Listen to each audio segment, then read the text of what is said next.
Hello दोस्तों, मैं हूं एडवोकेट ईशान, एक्सपर्ट वकील में आपका स्वागत है।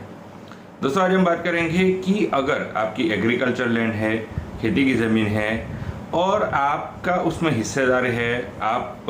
उसमें अलग अपना हिस्सा लेना चाहते हैं, अपनी ज़मीन का जो बंटवारा करना चाहते हैं और आप अपने जो अपना हिस्सा है उसका जो है कब्जा लेना चाहते हैं, तो आप क्या प्रोसेस करनी होगी। जो खेती की ज़मीन है उसका पार्टीशन करने का सही तरीका कौन सा है, किस तरीके से करेंगे तो आपको जल्दी और सही तरीके से आपको अपना जो हिस्सा है वो एग्रीकल्चर लैंड में आपको मिल जाएगा। तो क्या है पूरी प्रोसेस, आज इस वीडियो में हम जानेंगे।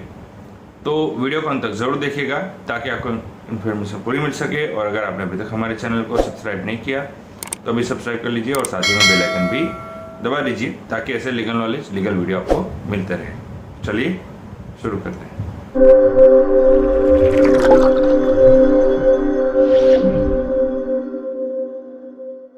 तो फ्रेंड्स, जब बात करें तो भारत एक खेती प्रधान देश है। एग्रीकल्चर लैंड पर बहुत सारे लोग डिपेंडेंट है, 70-80% लोग एग्रीकल्चर लैंड से जुड़े हुए हैं। तो एग्रीकल्चर लैंड में का अगर कोई बंटवारा करना हो, खेती की ज़मीन का बंटवारा करना हो, तो सही तरीके के बारे में बात करें तो सबसे पहले आपको बता दूं कि जो जमाबंदी, खतौनी या खेवट जो होता है वो एग्रीकल्चर लैंड को रिप्रेजेंट करता है और उसके अंदर जो भी सारी डिटेल्स होती है एग्रीकल्चर लैंड से रिलेटेड, यानी कि जो खेती की ज़मीन है वो कितनी है उसकी डिटेल उसके अंदर मेंशन होती है। इसके साथ साथ कौन कौन इस जो है खेती की ज़मीन के अधिकारी है, कौन कौन जो है हिस्सेदार है, उसकी डिटेल्स अंदर होती है। किसका कितना हिस्सा है वो सारी डिटेल इस जमाबंदी और खतौनी के अंदर होती है। और अगर किसी जो हिस्सेदार की उसका नाम है, उसकी डिटेल है, अगर वो चाहता है कि वो अपना हिस्सा अलग ले और उसे अपने हिस्से का अलग कब्जा भी लेना है, हिस्सा अलग लेना है, उसका रेवेन्यू रिकॉर्ड अपडेट कराना है, अपने नाम पे अकेले कराना है कि उसका हिस्सा इससे अलग हो जाए, तो भी वो कर सकता है, वो करवा सकता है। अब बात करें कि मान ले कोई एक व्यक्ति है जो कि ए नाम का व्यक्ति है, अगर उसकी डेथ हो जाती है तो फिर उसकी एग्रीकल्चर लैंड है वो किसे जाएगी। तो बेसिकली अगर उसके जो 2 बच्चे हैं और एक वाइफ है तो वो जो एग्रीकल्चर लैंड है वो तीनों में यहाँ पर इक्वली बढ़ जाएगी, यानी कि 1/3, 1/3 और 1/3 हो जाएगी। अब मान लीजिए वो 2 बच्चे में से कोई एक है जो ये कहता है कि उसे अपना हिस्सा अलग चाहिए, तो वो ले सकता है और उसके लिए उसे विभाजन का जो है दावा पेश करना पड़ेगा। और ये जो विभाजन का दावा है वो उपखंड अधिकारी या फिर असिस्टेंट कलेक्टर की कोर्ट में किया जा सकता है। अब विभाजन का दावा पेश करने के लिए उसे सबसे पहले क्या करना पड़ेगा, तो उसे सबसे पहले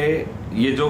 असिस्टेंट कलेक्टर और उपखंड अधिकारी की कोर्ट में उसे दावा पेश करने से पहले जो जितने भी सह हिस्सेदार हैं उन्हें पार्टी बनाना पड़ेगा।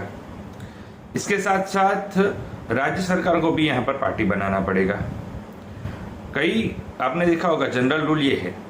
कि अगर आप राज्य सरकार को पार्टी बनाते हैं तो आपको 2 महीने पहले उनको नोटिस देना पड़ता है। लेकिन ये याचिका जो है राज्य सरकार के खिलाफ नहीं है और यहाँ पर जो स्टेट है वो एक औपचारिक तौर पर, फॉर्मेलिटीज के तौर पर यहाँ पर एक पार्टी है। तो ऐसे में जो सम्मति से जो विभाजन वाला है, ऐसे में इसमें यहाँ पर स्टेट को पार्टी बनाने के नोटिस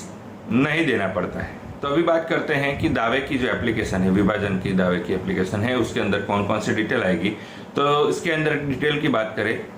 तो बेसिकली जो ज़मीन की है, एग्रीकल्चर लैंड है, उसकी सारी डिटेल आएगी, कहाँ पर है, क्या साइज़ है, नक्शे का जिक्र आएगा। फिर उसके बाद सभी पार्टियों की डिटेल आएगी, कौन कौन इसके अंदर हिस्सेदार है, इसका कितना हिस्सा है, वो सारी डिटेल आएगी। इसके साथ साथ अगर कोई व्यक्ति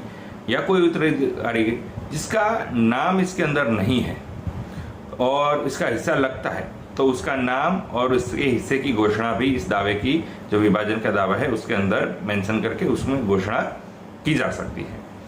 और इसके बाद यहाँ पर एक महत्वपूर्ण ये बात आती है कि रीज़न बताना पड़ेगा कि क्यों आप अलग विभाजन करना चाहते हैं, क्या रीज़न है। तो उसमें कोई भी जनरल रीज़न भी आप लिख सकते हैं, जैसे कि जो आपस में बनती नहीं है या फिर आप अपनी एग्रीकल्चर लैंड में अलग करना चाहते हैं और जो पारिवारिक लोग हैं वो अपनी लैंड में जो भी करना चाहते हैं वो चीज़ आप अपने नहीं करना चाहते, कुछ अलग करना चाहते हैं, या गवर्नमेंट टैक्सेस से रिलेटेड कि आप अपने हिस्से की ज़मीन का जो टैक्स है वो आप पे करेंगे और सभी का, तो इसके तरह से जो भी आपको कन्वीनियंट रीज़न लगता है वो आप उसके अंदर मेंशन कर सकते हैं और इस तरीके से ये दावे की जो है एप्लीकेशन यहाँ पर तैयार की जाए। और महत्वपूर्ण बात मैं आपको बता दूं कि अगर जो एग्रीकल्चर लैंड की ज़मीन अगर उत्तर प्रदेश में है, उत्तर प्रदेश की ये एग्रीकल्चर लैंड है, तो इसमें बेटियों को जो है अधिकारी नहीं माना जाता है, हिस्सेदारी नहीं माना जाता है। दूसरी बात मैं आपको बता दूं कि इसमें अगर आप जब रिलीफ क्लेम करते हैं तो रिलीफ के अंदर आपको ये स्पेसिफिक लिखना पड़ेगा कि आपका हिस्सा कितना लगता है, आपको अलग कब्जा चाहिए वो लिखना पड़ेगा और इसके साथ साथ आपके जो है अपने अलग रेवेन्यू रिकॉर्ड्स जो है विभाजन के बाद अपने आपके अलग रेवेन्यू रिकॉर्ड्स बनाए जाए। ये सारी चीज़ें आपको एप्लीकेशन के अंदर मेंशन करनी होती है। उसके बाद कोर्ट फीस तो जैसे बहुत नॉमिनल होती है, नाम मात्र की होती है और इसके साथ आप जब सबमिट करेंगे तो जितने भी प्रतिवादी होंगे उनके ऊपर समन्स यहाँ पर जारी होंगे और फिर उनको कोर्ट में ये अपना जवाब फाइल करने के लिए कहा जाएगा। जवाब फाइल करने के बाद अगर वादी का अधिकार लगता है और उसमें कोई किसी का विरोध नहीं है तो प्रतिवादियों का जो है एक्सेप्टेंस सम्मति लेकर उसके हिसाब से यहाँ पर विभाजन कर दिया जाएगा। लेकिन अगर वादी का जो है हिस्सेदारी से रिलेटेड अगर किसी का कोई प्रतिवादी विरोध करता है कि इसका हिस्सा इतना नहीं लगता है या इसमें वादी के जो हिस्से में विरोध है, तो फिर कोर्ट यहाँ पर इश्यू तैयार करता है और कोर्ट वादी और प्रतिवादी दोनों को ये आदेश देता है कि आप अपने अपने एविडेंस को लेकर आए। जब दोनों पार्टीज, वादी और प्रतिवादी दोनों पार्टीज यहाँ पर अपने अपने एविडेंस सबमिट करती है, उसके बाद कोर्ट ये देखती है कि वादी का हिस्सा है या नहीं वो चेक किया जाता है और है तो कितना वो देखा जाता है और उसके आधार पर प्राइमरी डिक्री तैयार की जाती है। प्राइमरी डिक्री तैयार की गई इसका ये मतलब नहीं कि यहाँ पर विभाजन कंप्लीट हो गया। इसके बाद कोर्ट पटवारी को यह आदेश देते हैं कि उनको यानी कि पटवारी को वर्तमान जो ज़मीन है, वर्तमान परिस्थिति है उनका जायजा करना है, वहाँ पर जाना है, उस ज़मीन का जो है सीमांकन और वो सारी चीज़ें करनी है और नक्शा तैयार करना है। इसके साथ साथ पटवारी को यह आदेश दिया जाता है कि 3 से 4 विभाजन के प्रस्ताव तैयार किए जाए जो कि उचित समय पटवारी को दिया जाता है। पटवारी उन समय के अंदर अंदर 3 से 4 विभाजन के प्रस्ताव यहाँ पर तैयार करते हैं और वादी और प्रतिवादी दोनों को ये प्रस्ताव बताए जाते हैं, दिखाए जाते हैं। अगर वादी और प्रतिवादी यानी सभी पार्टीज एक राय होते हैं किसी एक प्रस्ताव पर, तो पटवारी के द्वारा कोर्ट को ये कहा जाता है कि ये प्रस्ताव पर सभी लोग सहमत है, तो कोर्ट सभी लोगों की सहमति लेकर उस प्रस्ताव के आधार पर जो है विभाजन का बंटवारा यहाँ पर कर दिया जाता है और पटवारी को यह आदेश दिया जाता है कि फिर इस सीमांकन और सभी लोगों के अलग अलग रिकॉर्ड्स, रेवेन्यू रिकॉर्ड्स यहाँ पर बनाए जाए और अपडेट कर दिए जाए।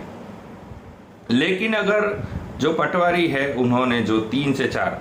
विभाजन के प्रस्ताव बनाए हैं लेकिन सभी जो पार्टीज है उनकी आम राय नहीं बन पाती किसी भी प्रस्ताव के ऊपर,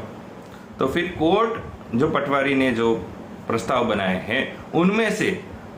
कोर्ट को जो कन्वीनियंट लगता है, सबसे नज़दीक वाला जो लगता है कि ये, तो उस पर वो अलाउ करके उसके हिसाब से विभाजन यहाँ पर कर दिया जाता है।